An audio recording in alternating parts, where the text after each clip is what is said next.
Fala rapaziada, vamos ver sem enrolação a opinião da ESPN sobre Flamengo 2-1 em cima do Criciúma. Vamos lá. Vambora, agora sem parar, hein, fã de esportes. Obrigado aí pela sua participação já de antemão. Galera que tá participando com a gente com a hashtag ESPNFCBR. Vamos falar desse Flamengo e Criciúma. O jogo não foi no Rio de Janeiro, nem em Santa Catarina. O jogo foi lá no Mané Garrincha, lá em Brasília. E olha, eu quero saber dos senhores como é que foi essa partida, porque foi uma partida que eu acho que até certo ponto foi tranquila. Sim, jogar contra o Criciúma nunca é fácil, né? Diga-se de passagem, é bom a gente sempre falar isso, né? Baita de uma equipe legal de a gente assistir também, né? Consegue construir, tanto é que construiu um placar de 1-0, amarrou o jogo ali, mas de repente, no segundo tempo, aconteceu um pouquinho de tudo. Vamos aos poucos, então, André Donk, boa noite pra você, seja bem-vindo. Gostou desse Flamengo? Gostou desse Criciúma? Gostou da partida hoje, Donk? Boa noite. Boa noite, Luciano, Nath, Bubu, fã de esporte, sempre bom estar com vocês.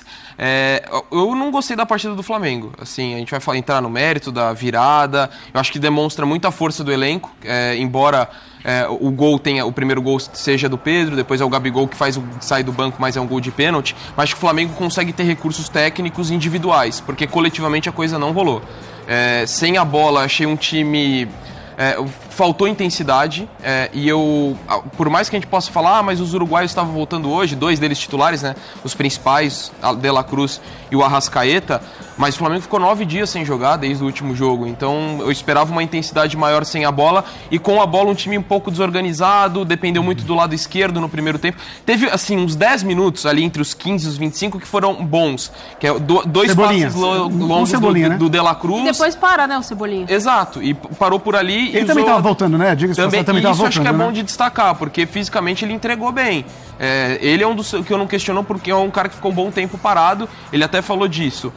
E o Criciúma, para mim, extremamente organizado. Que time combativo, muito bem treinado pelo Tencate, fez por merecer a vantagem no primeiro tempo, tirando os espaços do Flamengo, sabendo explorar suas chances, teve muito mais finalizações na primeira etapa, tanto que o jogo termina, mesmo com a blitz do Flamengo ali no fim, o Criciúma teve 16 finalizações contra 15, o Flamengo não acertou o alvo no primeiro tempo, então acho que o Criciúma foi melhor, e o Flamengo cresce muito a partir dos lances, que a gente vai debater depois, mas também por conta dessa questão do banco, de você ter recursos, e ainda que não coletivamente não tenha funcionado, mas tenha entrado no Luiz Araújo, que tem sido importante do Flamengo, então individualmente acho que as coisas permitiram que o Flamengo conseguisse ser competitivo e conseguisse essa vitória, mas coletivamente não gostei do jogo, achei que foi abaixo, a intensidade sem a bola, a questão da organização também pecou quando o time teve a bola, coletivamente não fluiu. E o Criciúma, para mim, fez mais uma grande partida, um belo trabalho, tem se destacado. E só um ponto, que eu acho que não justifica a atuação ruim do Flamengo, mas não pode ser ignorado, porque influencia. O gramado péssimo. A bola para circular era muito complicado e isso acaba prejudicando o time mais técnico. Você via muitas vezes a bola quicando, às vezes levantava areia em algumas inversões de jogo. Então é um aspecto que, para mim, influenciou, mas não serve de justificativo para uma partida que o Flamengo não apresentou um grande futebol. Daqui a pouco a Renata Ruel vai falar justamente desse lance aí, que é o segundo pênalti. Vamos falar também do primeiro pênalti, se é que há discussão. E tem também o lance ali no meio dos 2 pênaltis ali, o lance do goleiro do Criciúma, que acaba subindo o pé, tirando uma bola que havia batido no travessão. Daqui a pouco a gente fala desse lance. Será que ele levantou demais a perna ali, quase atinge a cabeça do Léo Pereira e tudo mais? 3 lances polêmicos. Daqui a pouquinho a nossa arbitragem vai ser discutida por aqui. Mas antes vamos para os números dessa partida, onde o Flamengo teve maior posse de bola, com 62%, mas as finalizações ficaram pro lado do Criciúma.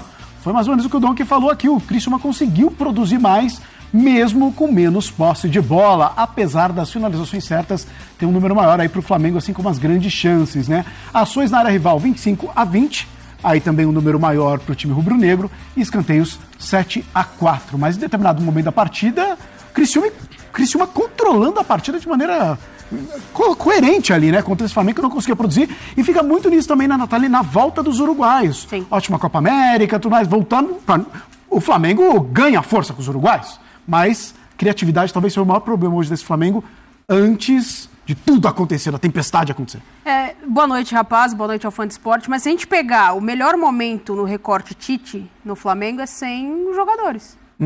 O desempenho do time cresceu, né, nas adversidades que ele teve, de lesão e de jogadores na Copa América. Ele arrumou uma alternativa, ele arrumou alternativas para que ele conseguisse desempenhar melhor. O Flamengo não desempenhava bem no começo da temporada, muito questionado, né?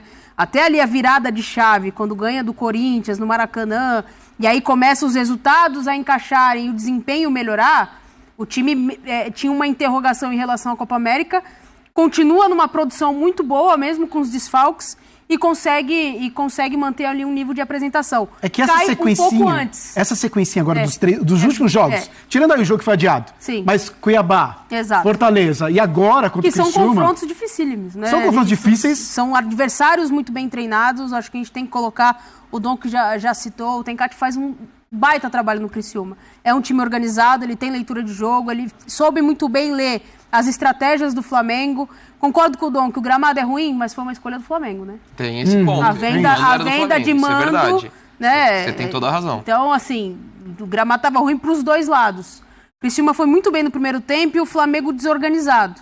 E aí no segundo tempo é mais naquele abafa, naquela necessidade, individualidades, do que propriamente uma organização coletiva da equipe. Não sei como é que o Tite vai organizar isso para os próximos jogos, tem uma sequência muito difícil, mas acho que para o flamenguista fica os 3 pontos, mais do que o desempenho hoje. A gente falou bastante da volta aí dos uruguaios, houve também Rodrigo Bueno em relação a essa vitória do Flamengo para cima do Criciúma. Vamos colocar um pouquinho dos números aí dos uruguaios para você, porque a gente teve a volta de La Cruz, a gente teve a volta de Arrascaeta, que claro, acabam sendo nomes bem importantes para esse Flamengo, e a gente coloca os dois aí que jogaram hoje contra o Criciúma. Vamos jogar a partida completa, tá aí, ó. A assistência do De Arrascaeta foi pro gol do Pedro, basicamente, e aí ações com a bola, De La Cruz 87-59, chances criadas 3 pro De Arrascaeta, 2 pro De La Cruz, duelos 12-13, cruzamentos 8-2. Foram os líderes do time nos quesitos que estão destacados aí para você, fã de esportes. Ô Bubu, o Flamengo criou pouco, o Flamengo ganhou a sua partida, que era importante, mas o Criciúma mostrou botou uma dificuldade a mais para esse Flamengo ganhar. Boa noite. Boa noite para você, Luciano, Nath, Donk, fã de esporte. Você pode ver sempre o copo meio cheio, meio vazio, né? O Flamengo virou o jogo no final, então é uma vitória, você pega no contexto do Brasileiro 3 pontos. Sendo que o Flamengo vinha de um empate com o Cuiabá em casa e de uma derrota para o Fortaleza, digamos assim, a fase fácil para o Flamengo do campeonato acabou agora. Né? Da temporada a gente viu a sequência que vai ter, sobretudo no mês de agosto, entre Libertadores voltando nas oitavas, com jogo na altitude, você pegou agora um confronto com o Palmeiras na Copa do Brasil. Então, eram 9 pontos que o flamenguista tinha na conta. Né? Você colocava ali o Tite ali e tal. O pior já tinha passado aparentemente pela tabela no Brasileiro. Então você consegue uma vitória no fim. Eu vou destacar o Arrascaeta, a gente vê os números individuais. O De La Cruz participa mais do jogo, mas quem é mais decisivo é o Arrascaeta. O segundo tempo dele foi muito bom. E aí mostra o que a Nath está falando sobre a individualidade do Flamengo. O Tite às vezes nem precisa fazer um grande trabalho, não precisa ter um grande jogo coletivo, para o Flamengo tirar da cartola algumas vitórias. O Arrascaeta tirou um pênalti da cartola, que foi desperdiçado. E pouco depois, ele tira da cartola um passe, uma assistência, que serve o Pedro para fazer o gol de empate. E a outra notícia positiva, o Gabigol. Né? Hoje teve gol do Gabigol. Hoje valeu. Hoje teve gol do Gabigol, um gol importante, decisivo, para ele ter confiança, a torcida, claro, em grande número e encerra uma saída nessa janela, né? Ele já fez os 7 jogos. Exatamente. Então o Gabigol também é uma notícia positiva, o Arrascaeta, o De La Cruz acho que já é uma figura sólida no meio campo, é um cara que você já conta com ele, ele é muito regular, ele não alterna, né? Sempre contribui demais para o Flamengo. Então acho que a partir de agora a gente vai ver o real poderio desse time do Flamengo. Bubu, deixa eu te interromper um pouquinho, porque o Tite começou a falar lá em Brasília. Vamos para lá ouvir o técnico do... Você controla ações defensivas, ofensivas, transições, você tenta controlar a bola parada, é o conteúdo do jogo. Mas você tem algumas coisas que você não controla. A arbitragem, ele tem sido um ponto fora da curva, não só contra o Criciúma, mas ao mesmo tempo em outros jogos. Qual que é a nossa reclamação no lance ali? O lance da origem, o lance que termina para o pênalti, ele marcar o pênalti, ele está correto. Aí o Tencati, técnico do Criciúma, falando, e a gente vai para a regra. Vamos ver se a gente consegue elucidar um pouquinho o que está sendo discutido nesse lance. Vamos lá, tá na tela para você? Olha só, o pênalti, o tiro livre indireto. Isso é a regra do pênalti, né? Essa regra do pênalti. A gente vai mostrar depois na sequência um complemento para ouvir a Renata Ruel, para ver se a gente consegue elucidar um pouquinho mais. Tiro livre direto. Quando é marcado um tiro livre direto, será concedido se o jogador cometer uma das seguintes infrações. Vamos lá. Primeira, uma infração por toque de mão na bola, à exceção do goleiro, claro, no interior da própria área, penal. Segundo, segurar um adversário. Terceiro, impedir o movimento de um adversário com contato físico. Morder ou cuspir em alguém inscrito na relação de ambas as equipes ou em um membro da equipe de arbitragem.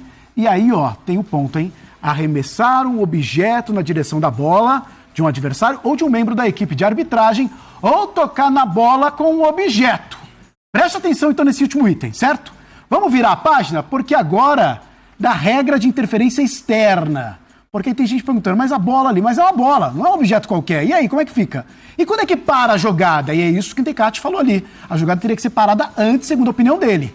O árbitro poderá paralisar ou suspender temporária ou indefinitivamente o jogo por qualquer infração ou devido a uma interferência externa quando uma bola adicional, outro objeto ou um animal entrar em campo durante o jogo.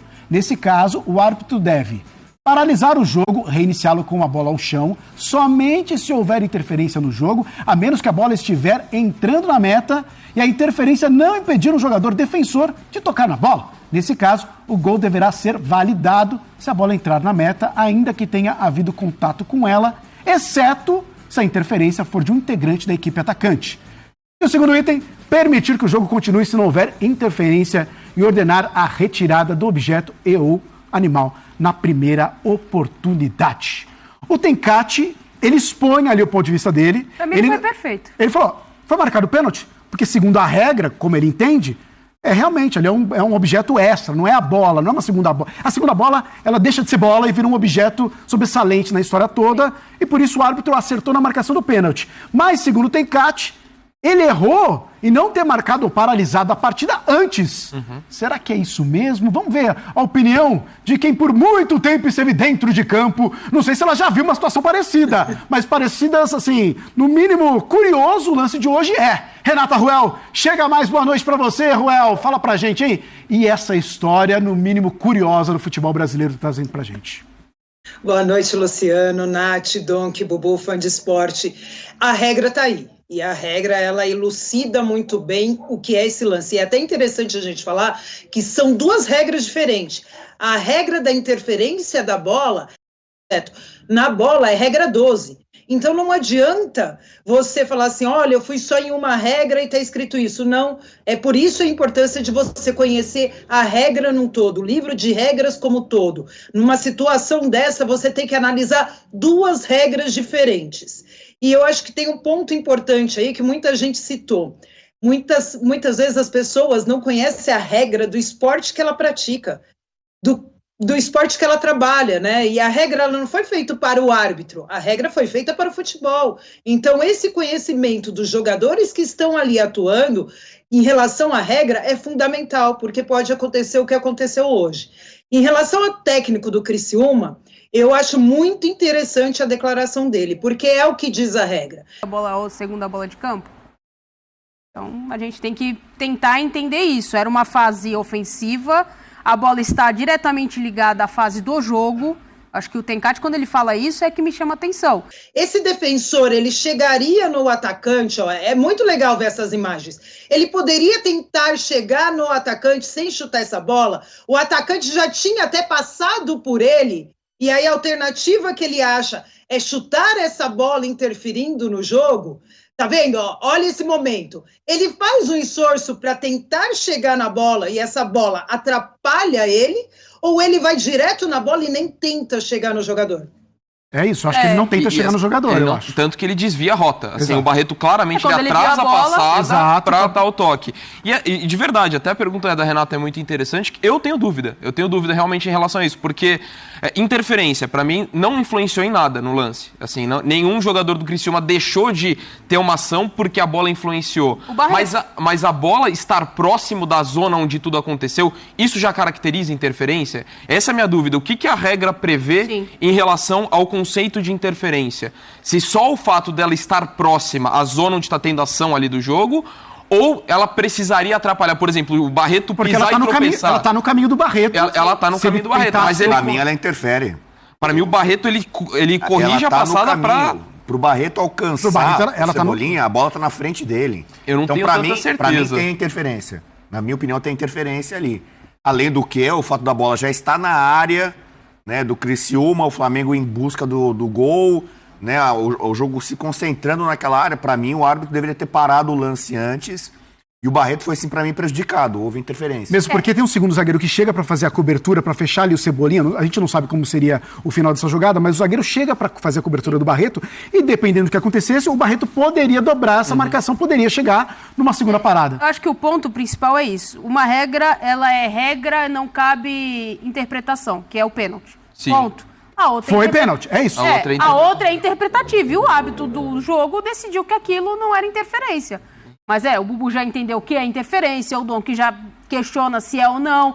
Eu já também questiono porque tá na área do que tudo que tá acontecendo. Então, às vezes, no lance ali muito rápido, o cara vai decidir, ele vê uma outra bola e é meio que instintivo. O Tencati falou isso. O Tencati falou isso. Na hora ali no jogo é tão rápido as coisas acontecendo, o Barreto viu a bola e, claro, talvez não tenha o conhecimento da regra a fundo e tenha chutado a bola na outra bola, o que ocasionou o pênalti, mas na hora tudo tão rápido não dá nem pra crucificar o Barreto, o que o Tencati falou, não dá pra crucificar ele naquele momento, né? Mas errou e cometeu o pênalti. Eu acho que o Tencati foi bem em tirar isso do foco em relação ao Barreto, até falando isso, não dá pra... Mas desculpa, pra mim é um erro inaceitável. Assim, a gente pode questionar... Tem que saber a regra, né? A gente pode questionar se de fato teve interferência. Independentemente disso, o Barreto não pode fazer o que ele fez. Assim, eu não acho que é uma coisa que ele... Tudo bem, é fácil pra eu falar aqui, sentado e tudo mais, mas ele tinha noção do que ele estava fazendo e do risco que ele colocaria o time dele. Então, assim, você pode discordar da penalidade e falar que deveria ter sido parado o jogo antes. Mas eu não consigo não falar que houve um erro sério do Barreto no lance. E ele que fez uma grande partida até ali. Tava fazendo um baita jogo, mas eu entendo o Tencati tirar isso da coletiva. Acho que até como técnico, como gestor, ele tá certo. Mas o Barreto, pra mim, errou feio. Eu nunca tinha visto algo parecido, Renato. Eu acho interessante que é assim, nós temos até um lance do Atlético Mineiro com Cruzeiro, eu não lembro que ano foi isso, o Robinho jogava pelo Atlético, só que foi uma situação fora da área. E aí entra uma questão que o jogador do Cruzeiro já estava saindo e o Robinho vai só na bola para chutar a bola mesmo e acerta, leva cartão amarelo, o árbitro marca o tiro livre. Então, assim, já aconteceu com mão também do jogador pegar a bola e segurar até a bola chegar dentro da área e ele arremessar. Eu vou publicar esses lances até no Instagram depois para as pessoas ficarem mais familiarizadas com esse tipo de lance. Agora, essa questão, eu acho que a outra pergunta pertinente é essa do Donk. Só o fato da bola estar ali, próxima da jogada, ela interfere ou não?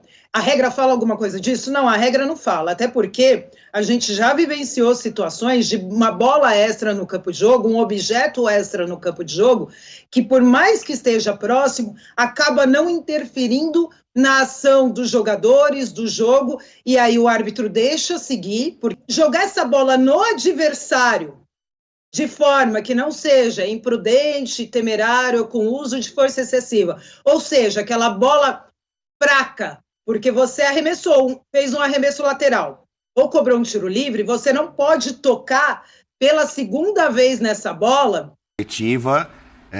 Não é um caso de choro de perdedor, mimimi. Ele mostrou conhecimento da regra, né, admitindo que o time dele deveria ter um pênalti contra, mas questionou e de uma forma polida, educada. Sim, verdade. Né, a arbitragem por não ter parado o jogo antes, que eu acho que é a grande discussão. A gente já passou aqui, já viramos a página sobre a regra e a marcação do pênalti. A questão é subjetiva, interpretação, a interferência ou não na jogada.